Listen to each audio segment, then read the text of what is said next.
Em instantes, daremos início a mais uma entrevista do canal de podcast O Marqueteiro. Você pode acompanhar também esta entrevista pelas principais plataformas de podcast. Olá, amigos do canal Marqueteiro. Hoje nós vamos falar de gestão esportiva e marketing no voleibol. Nós vamos falar de desafios, nós vamos falar de estratégias e lições do esporte, das redes e das chuteiras, fazendo uma comparação entre as estratégias utilizadas no voleibol e do futebol, né? Tentando permear aí uma comparação entre as estratégias mercadológicas usadas por essas duas modalidades esportivas. Para tratar desse assunto, nós convidamos o Renato Dávila, que é gestor esportivo com mais de 30 anos de experiência.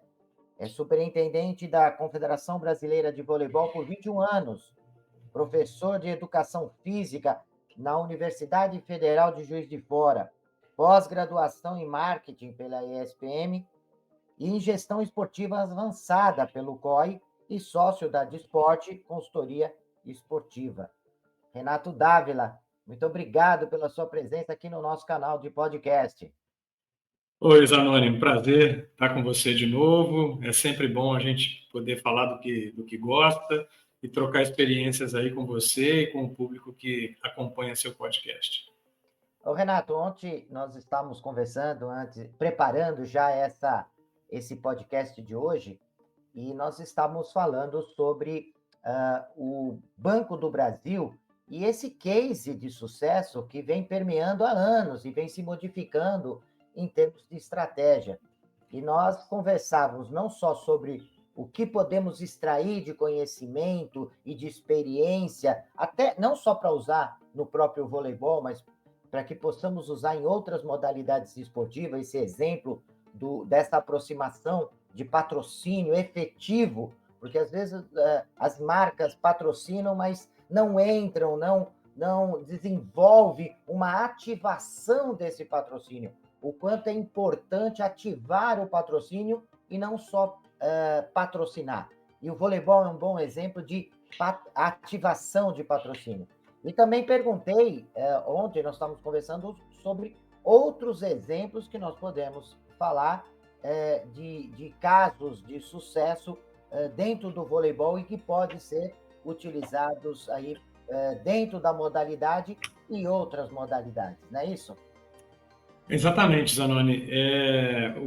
O case do Banco do Brasil é um case que a gente não está falando só de passado, ele é um case que ainda está em desenvolvimento, porque o contrato ainda está em vigor, né? O voleibol ainda tem no Banco do Brasil o seu maior parceiro, e certamente vai ser um objeto de estudo para todos nós ainda durante muito tempo, porque são quase 40 anos de investimento. Não são 4, 40, né? Onde todas as mudanças que a nossa sociedade passou, né? A própria modalidade sofreu mudanças, o banco sofreu mudanças, né? Foi trocada a gestão do banco agora várias vezes, e parece uma estratégia meio que um pilar, né? Da própria entidade, no caso da entidade CBV, é um pilar, porque mudou completamente a entidade de patamar, né? A gente percebeu isso como torcedor, a gente percebeu isso nos resultados técnicos, né? Conquistas, né? Medalhas, essa coisa toda. Mas fora da quadra, a CBV hoje é uma das melhores entidades esportivas para se trabalhar no Brasil, né? Tem uma estrutura completamente profissionalizada, existe toda a estrutura superior nos moldes de todo mundo, né? Um presidente eleito, com vice-presidente, tem a assembleia, essa coisa toda, mas abaixo desse corpo tem todo um corpo executivo que mantém isso. E a gente falava ontem, né, Zanoni, eu considero que qualquer entidade ou qualquer projeto, para ter sucesso, tem que ter basicamente 3 coisas, né? Tem que ter dinheiro, né? Tem que ter o recurso necessário e suficiente para aquilo ali acontecer, tem que ter tempo, porque também não adianta você ter o dinheiro um ano só, ou na semana do evento só, né? O terceiro pilar, na minha opinião, é ter competência para administrar essas duas coisas, o dinheiro e o tempo, né? Então, eu acho que a CVV e o Banco do Brasil tiveram essa capacidade, né? E é um case de absoluto sucesso, que eu gostaria muito que fosse copiado por todas as empresas, né? Que adotassem uma confederação, que investissem. Existem confederações de esportes olímpicos com trabalhos muito consistentes. Citaria aqui o atletismo, a ginástica, enfim, não quero ser basquete, enfim, eu não quero ser aqui escolhendo quem é bom, quem não é, mas o que me vem à cabeça aqui são confederações que têm trabalhos consistentes que precisam e poderiam ter um grande investidor para concretizar seus projetos. E respondendo à sua segunda pergunta, também usando lá a minha experiência enquanto eu estava na CBV, o outro exemplo é da Olímpicos. A Olímpicos ela tinha um patamar de reconhecimento de marca antes de entrar no voleibol. Era uma marca com um viés mais popular, né? Um segmento mais de um calçado popular, e eles investiram no voleibol para subir o patamar da marca para ser uma marca de performance. E isso foi alcançado, né?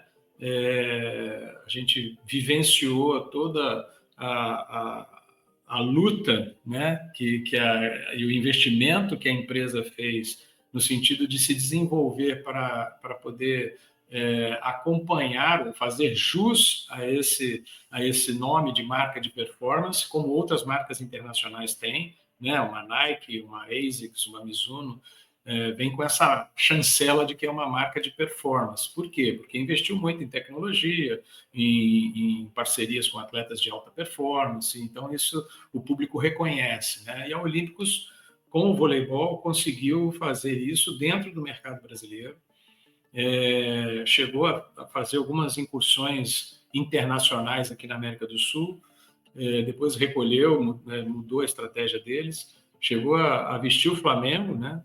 Foi fornecedor de material esportivo para o Flamengo. Então, eu acredito que é um outro bom exemplo, pegando aí carona no primeiro comentário, né?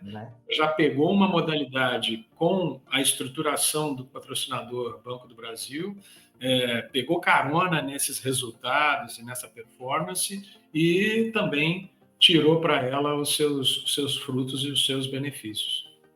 E é interessante, né, Renato, que ainda dentro desse exemplo do Banco do Brasil, dentro do processo de ativação do patrocínio, dá claramente para perceber o envolvimento dos colaboradores do Banco do Brasil no projeto, né?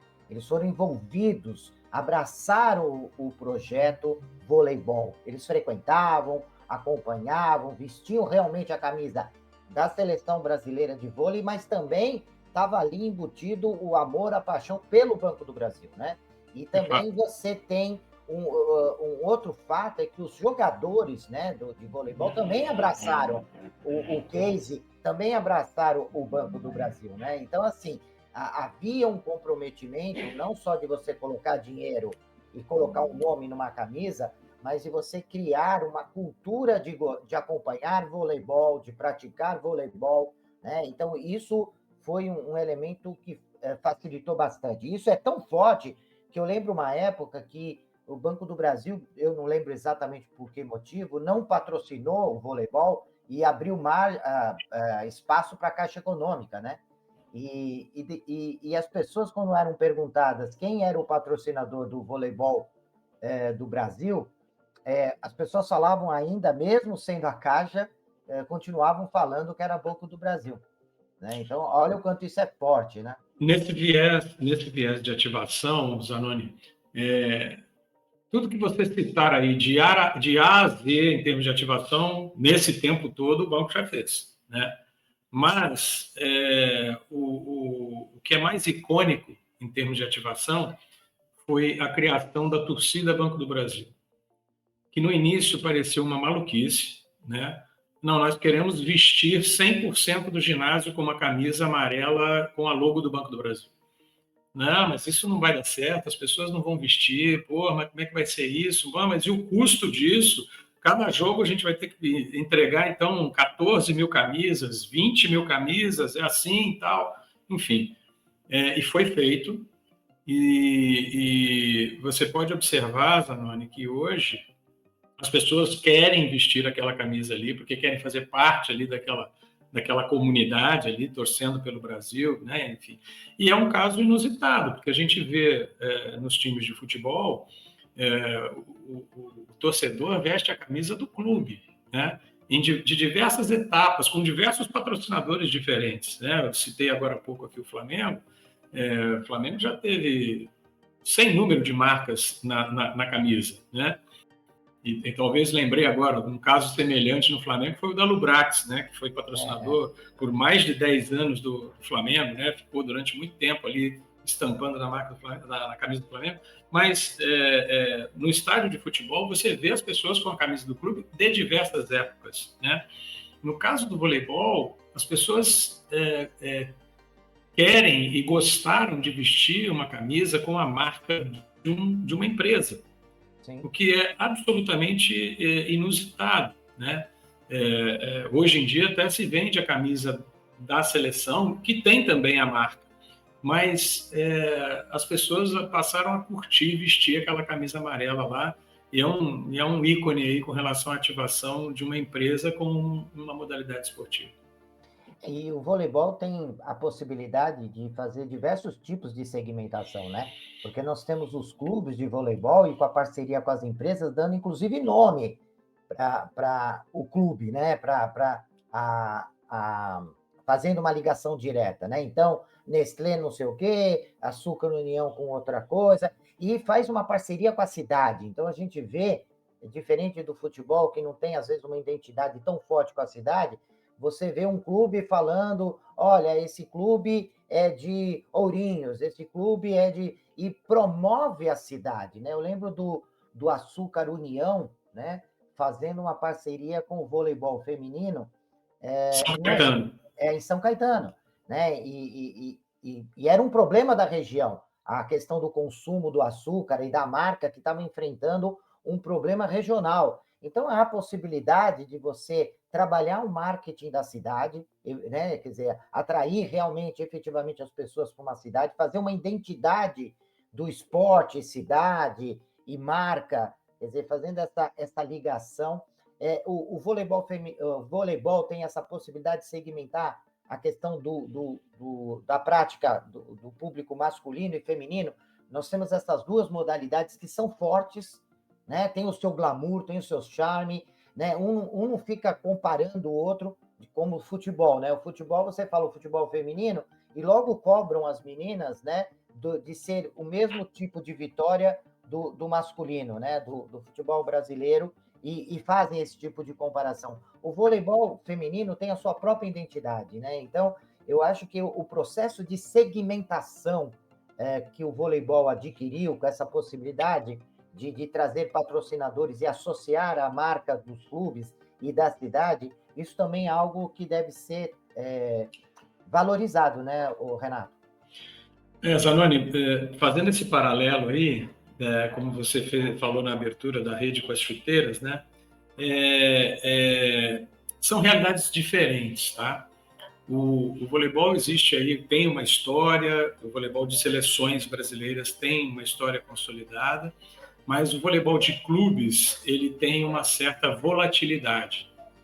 No futebol, não existe a volatilidade de clubes. Os clubes são centenários, então são muito fortes, são muito tradicionais. Dificilmente alguém chamaria o Flamengo de Lubrax Flamengo. Isso não aconteceria, nem aconteceu e não acontecerá, porque os clubes de futebol têm a sua identidade e são maiores do que as marcas. A verdade é essa, tá? Na identificação das pessoas, ela torce pelo clube, não por uma marca. O voleibol criou essa identidade de marcas como uma estratégia de fortalecimento desses patrocinadores. E estou falando aqui da década de 80, onde você tinha Bradesco, Pirelli, que são marcas, né? Elas até criaram, por força da legislação, as associações desportivas classistas, que eram as ADCs. Então, a Pirelli era um clube, o Bradesco também era um clube, mas o nome era o nome da empresa, né? E isso fez sucesso e funcionou durante algum tempo, né? Apesar de hoje em dia ainda haver essa mesma estratégia, essa mesma prática por parte dos clubes de voleibol, ela não tem mais o mesmo peso que teve lá na década de 80. Porque lá naquela época, a mídia que dava visibilidade para o voleibol era a Bandeirantes. A Bandeirantes com o saudoso Luciano do Vôlei. O Luciano do Vôlei, ele deu essa visibilidade e ele falava o nome das marcas e a Bandeirantes não estava preocupada com isso.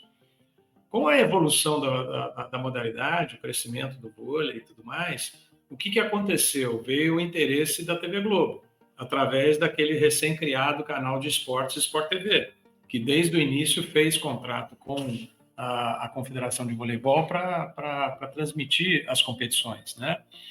E aí houve um choque de filosofia. A Globo não falava nome de patrocinador como nome de clube. E permaneceu assim até recentemente, até hoje não fala, né? Então, entre aspas, não adianta muito batizar o time de vôlei de Lubrax Taubaté, porque a atual parceira de mídia do voleibol, que é a Globo, vai chamar de Taubaté. E é esse conflito que meio que confunde um pouco as pessoas, né? Porque você não sabe exatamente quem é o time que está ali. Ah, mas é o Lubrax Taubaté, mas outro dia era Coca-Cola Taubaté, mas é o mesmo time? Não, não é.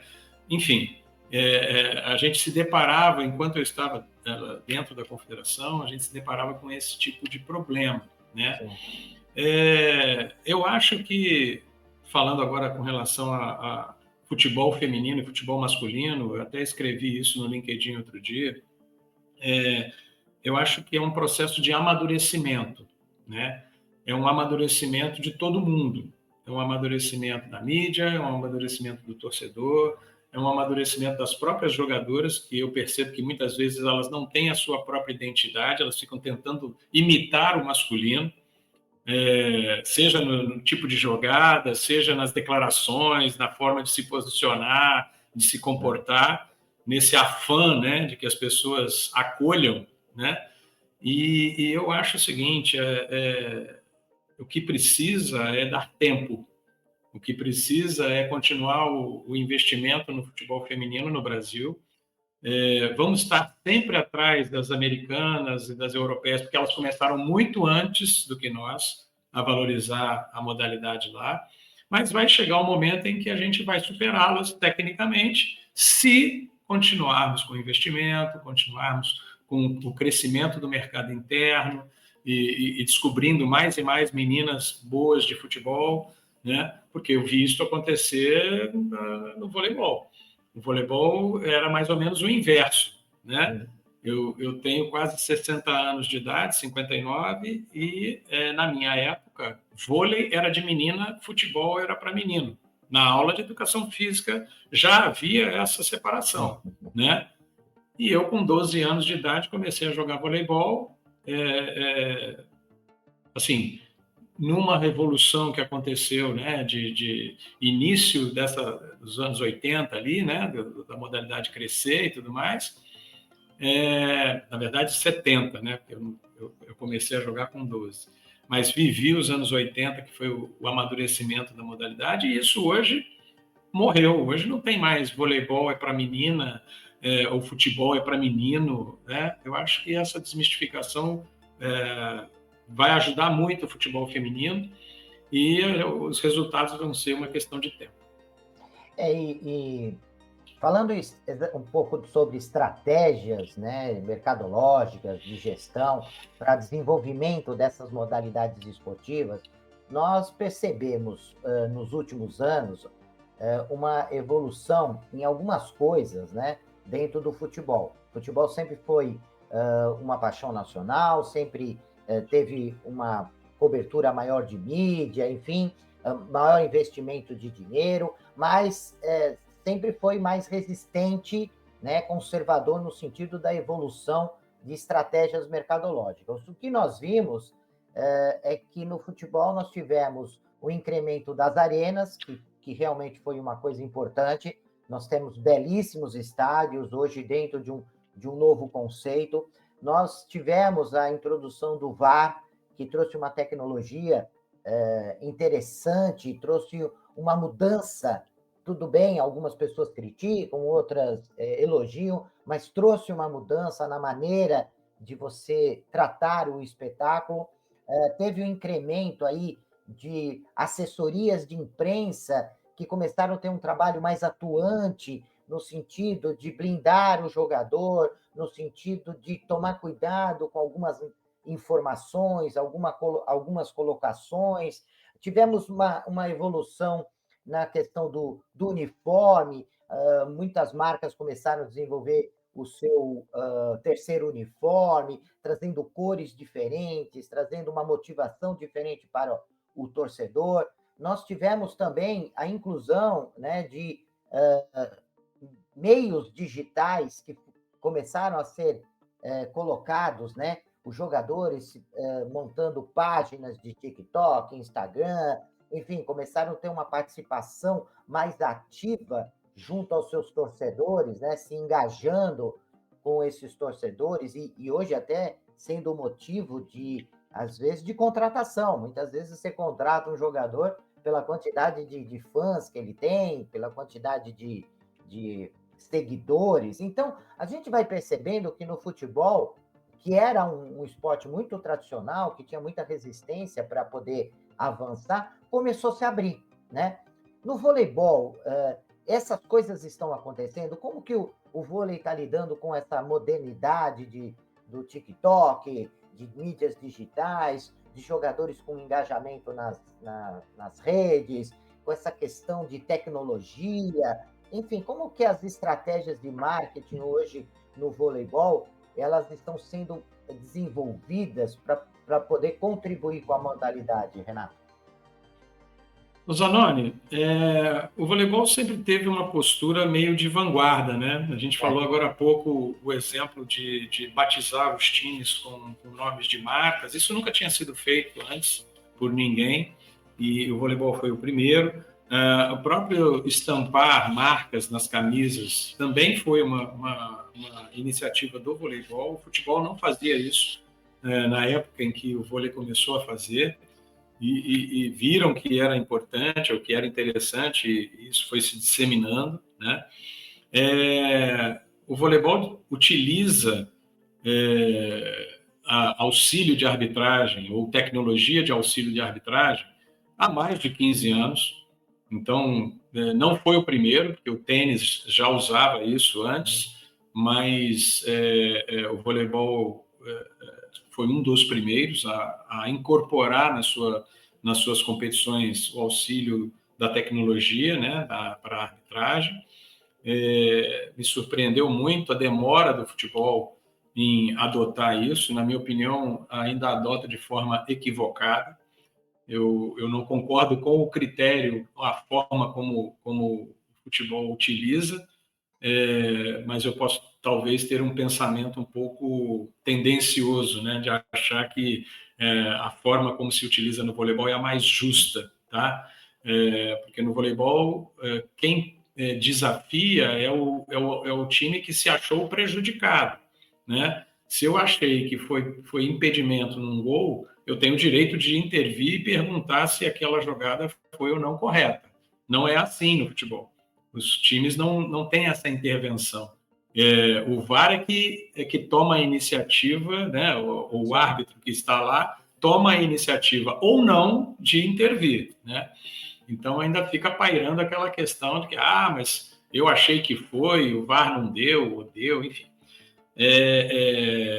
Com relação à assessoria de imprensa, eu acho que mudou demais a forma de fazer isso. Antigamente, um assessor de imprensa, ele era meramente um agendador de entrevistas e um protetor ali de quem não quer falar e tudo mais. Hoje em dia, virou um assessor de comunicação e é uma pessoa que tem que ter um papel muito mais orientador do que necessariamente de agendador, né, de matérias ou produtor de releases, né, porque cada um é seu próprio assessor de imprensa, né? Cada pessoa. Você eu sou, os atletas mais ainda, porque são figuras públicas. E ele tem as mídias sociais, e ele tem seguidores, e eles podem ganhar dinheiro, inclusive, em função disso, né? E outro dia saiu aí uma notícia a respeito de quanto o Cristiano Ronaldo ganhou por um post. Né? Mas a verdade é que cada um é seu próprio assessor de comunicação, seu próprio assessor de imprensa, né? Então, o voleibol já sofreu agora recentemente um desgaste tremendo por uma postagem de um atleta, Sim. né? Uma postagem de viés político, mas também houve desgaste em função de viés de opção sexual, e também pode haver desgaste por alguma denúncia de assédio ou por corrupção, enfim, as coisas estão muito mais rápidas hoje em dia, né? É muito, muito mais difícil você encobrir o que quer que seja, né? Porque as mídias sociais estão aí e as pessoas publicam verdades ou não, divulgam coisas, né? E eu acho que o desafio hoje é você ter respostas rápidas e ser o mais transparente possível, né? E com relação a uniformes, eu considero que o vôlei ainda também está num estágio ainda atrás, né, do futebol, porque o futebol já tem esse viés de mercado, né, e financeiro de venda de camisas dos clubes, né? Uma receita absolutamente fundamental para o clube? Não, não é a principal receita para eles, mas ela é significativa. Dependendo da campanha, a gente viu o fenômeno que foi o lançamento da camisa do Botafogo com a Reebok. As camisas esgotaram em questão de minutos, né? E quanto mais forem colocadas nesse período agora que o Botafogo é líder do campeonato e talvez campeão brasileiro, mais eles vão vender, né? Porque está tendo um fenômeno dessa torcida voltar a curtir e estar com a camisa do seu clube, né? Sim. Mas o voleibol não. O voleibol, a camisa, ela é ainda um outdoor para todas as marcas que apoiam aquele projeto. Então, não raro você vê 10, 12, 15 marcas na mesma camisa, o que é um absurdo, sob o ponto de vista de visibilidade, né? Não tem jeito, você vai ter que diminuir cada vez mais o tamanho daquela marca para caber todo mundo, e isso não aparece. Dificilmente você vai ler aquilo ali, até porque existe um fenômeno que nós sofremos. Em alguma coisa que tem muita coisa escrita, você não lê nada, você vira um borrão aquilo ali, né? Ruído, né? Então, o voleibol ainda não conseguiu chegar na preocupação de ter modelos de camisa atraentes. Você pode olhar, normalmente as camisas são brancas, azuis, verdes, não tem muita variação de cor, mas tem muita marca, porque ainda está nesse patamar de vender visibilidade dando marca na camisa, né?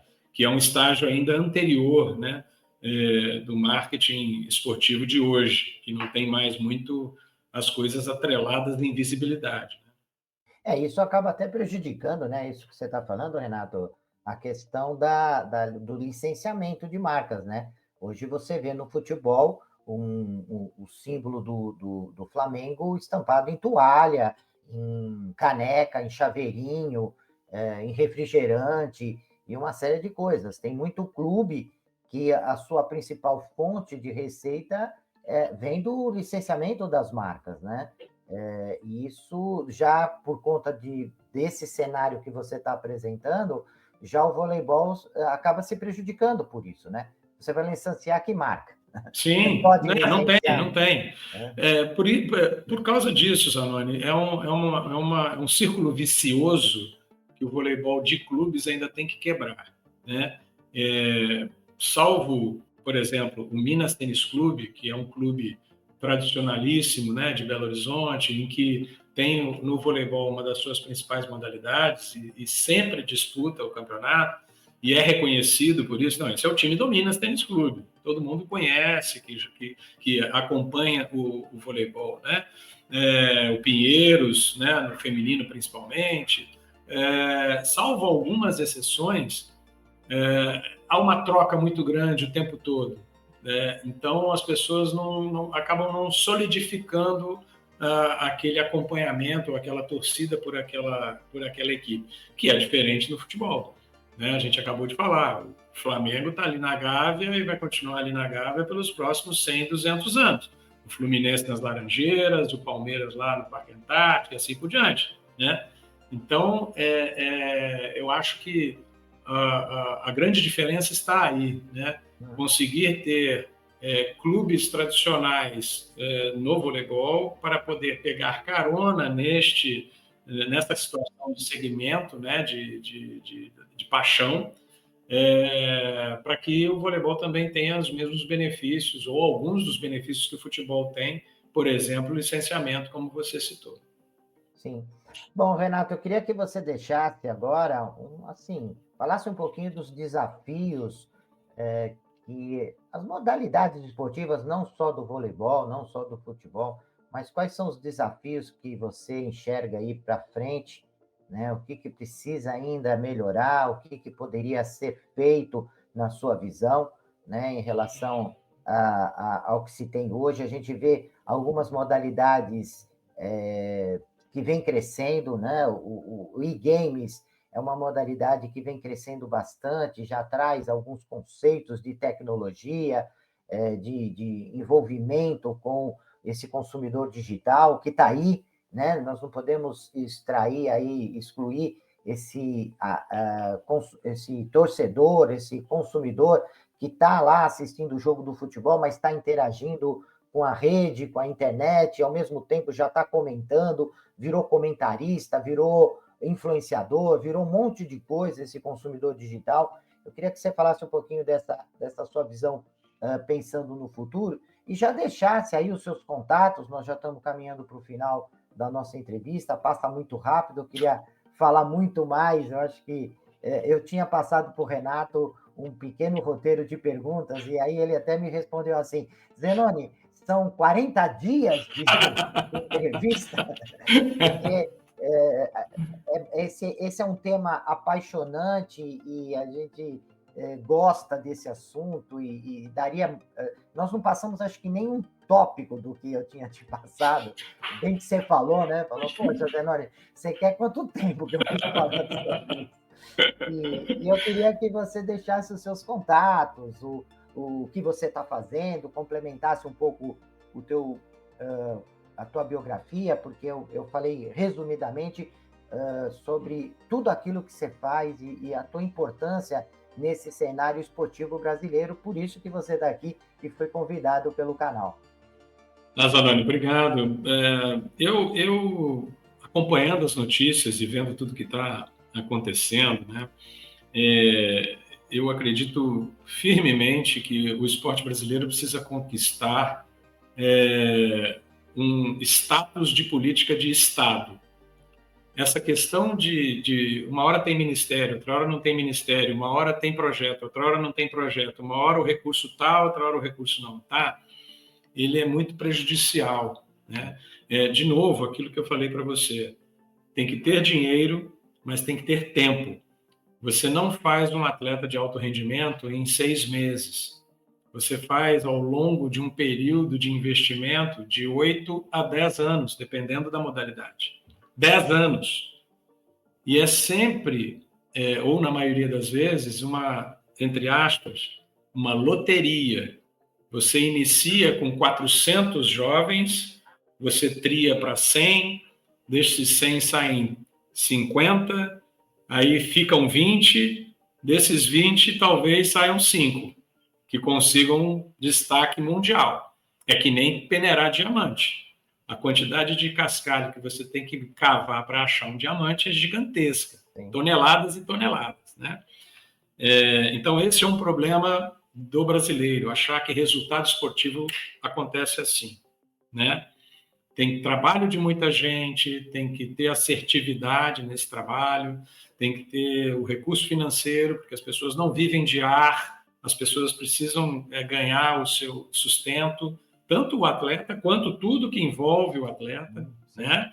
Toda a equipe multidisciplinar para dar suporte para aquele atleta. E aqui é o contrário, normalmente o patrocínio vem quando você consegue algum patrocínio, algum resultado, né? Aí sim você vai ter a estrutura. Poxa, mas ele já conseguiu o resultado mesmo sem a estrutura, né? O que é muito, muito, muito mais difícil, né? Sem dúvida. Então, eu considero que isso é importantíssimo, ter uma representatividade política em que não se mude a política esportiva a cada governo que entra ou que sai, né? Segundo ponto é que haja um recurso compatível com a significância da atividade, que é o esporte, né? A hora que você vê que 0,46% só do PIB, do orçamento brasileiro é para o esporte, e você vê que não é compatível com a importância do segmento na sociedade, né? Eu estou envolvido num projeto com a Sou do Esporte, da Fabiana Bentes, onde nós vamos fazer, junto com a Ernst Young, a UI, né, um levantamento do PIB esportivo brasileiro. Nossa, isso é importante. Isso é fundamental. Ninguém sabe, Zanoni, ninguém sabe o quanto o esporte movimenta na economia brasileira. Eu estou falando de material esportivo, sportwear, equipamentos, viagens, tudo que o esporte, os eventos movimentam. Saiu uma notícia recentemente a respeito do impacto que uma etapa do surf deu aqui em Saquarema, no Rio de Janeiro, né? Mas isso são pontos, são gotas só de informação. Então, ao longo do ano que vem, esse levantamento vai ser feito e até o final do ano que vem nós teremos uma noção do qual a representatividade do esporte brasileiro na economia brasileira, né? Eu acho isso fundamental, a gente ter força e peso, né, nos argumentos para que a gente consiga melhorar e incrementar a nossa atividade e profissionalizar cada vez mais. Como eu falei antes, o COB tem feito um trabalho ao longo dos anos com o recurso que lhe cabe, que é pouco, tá? De distribuição de dinheiro para confederações, e não é distribuição de dinheiro com tapinha nas costas, e tem critério, tem um programa chamado GET, que faz as avaliações com relação à maturidade gerencial e administrativa das confederações, e baseado nisso o recurso é distribuído, né? Então as confederações estão buscando agora melhorar administrativamente, profissionalizar, mas é um processo, Zana. É um processo que demanda tempo, e mesmo assim a gente consegue resultados no tiro com arco, a gente consegue resultados com o voleibol, com o basquete, com a natação, né? Mesmo com todas essas dificuldades. Então, eu trabalho nisso, vivo disso, não estou mais na Confederação Brasileira de Voleibol, atualmente abri a minha própria empresa, que é a Desportes Consultoria, tenho prestado serviços para a própria CBV, para a CBB, agora com o basquetebol, e eu acredito que a gente tem aí um bom caminho pela frente para crescer mais esse mercado, profissionalizar mais esse mercado e fazer com que as pessoas, quando falam que vão trabalhar com esporte, não pensem só que vão trabalhar com futebol. Eu acho que nós temos muita necessidade de profissionais, são 33 modalidades olímpicas, mais umas outras tantas não olímpicas, que tendo dinheiro para remunerar decentemente bons profissionais, tem todo mundo a ganhar e tem a evoluir.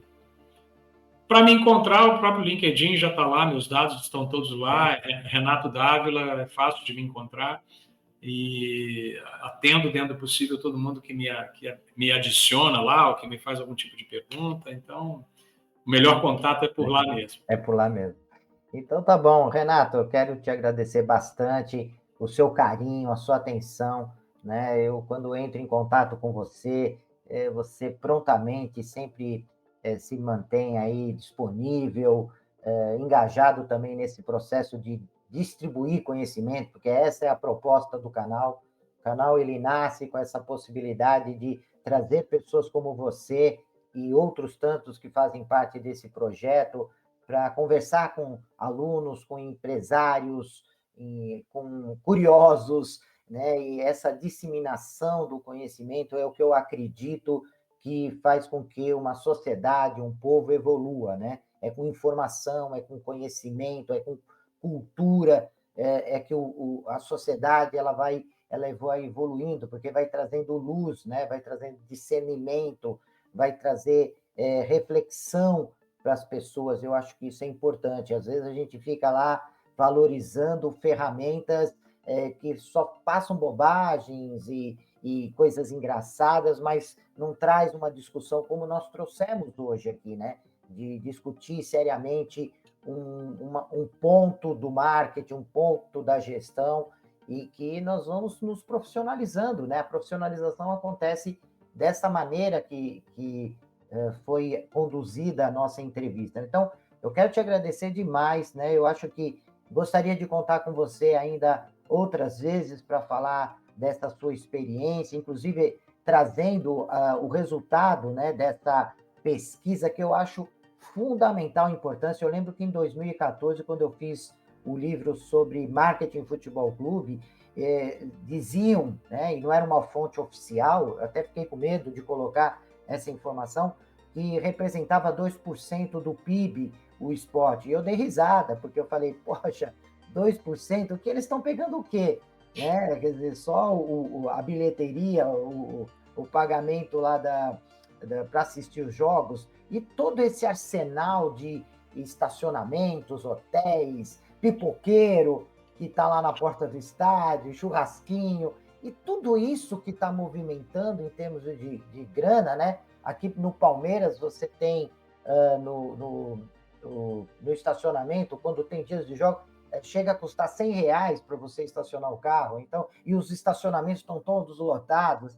E esse dinheiro desses estacionamentos, muitas vezes clandestino, mas que movimenta a economia. Então, quando se fala em já ouvi 1%, já ouvi 2%, e você colocou muito bem, isso é fundamental para que se tenha uma visibilidade de quanto isso impacta no PIB, não para ser mais um número, né? Mas para que você possa desenvolver políticas públicas, gestão baseado num dado real, né?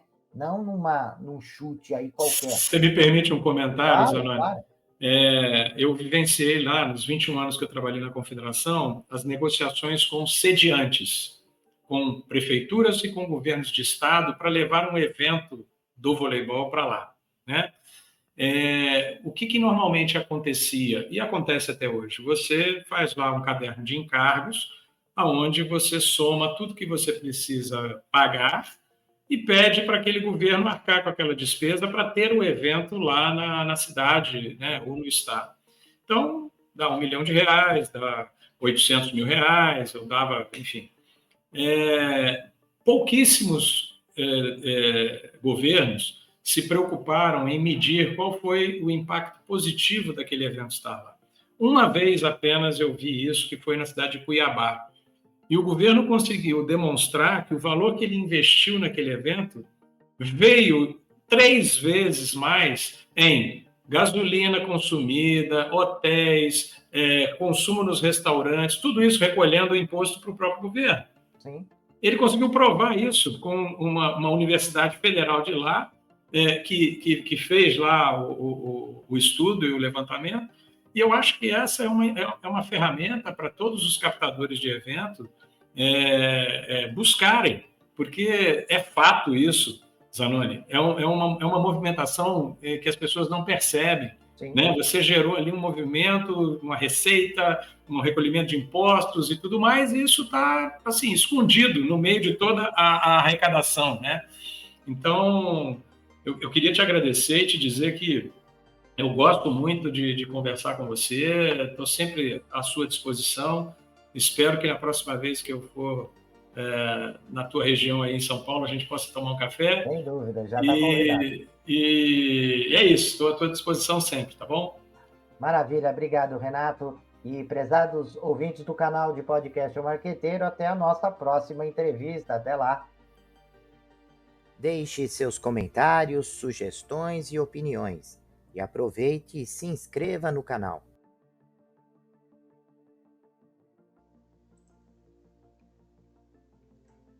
Olá, profissionais de marketing e gestão, estudantes e empreendedores.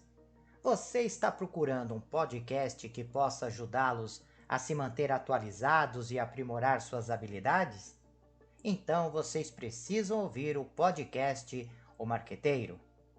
Nós somos um podcast que fornece insights e análises de especialistas em marketing, gestão e negócios, tudo com o objetivo de ajudá-los a crescer e alcançar o sucesso. Cada episódio é repleto de dicas e estratégias práticas que você pode aplicar imediatamente em sua carreira ou empreendimento.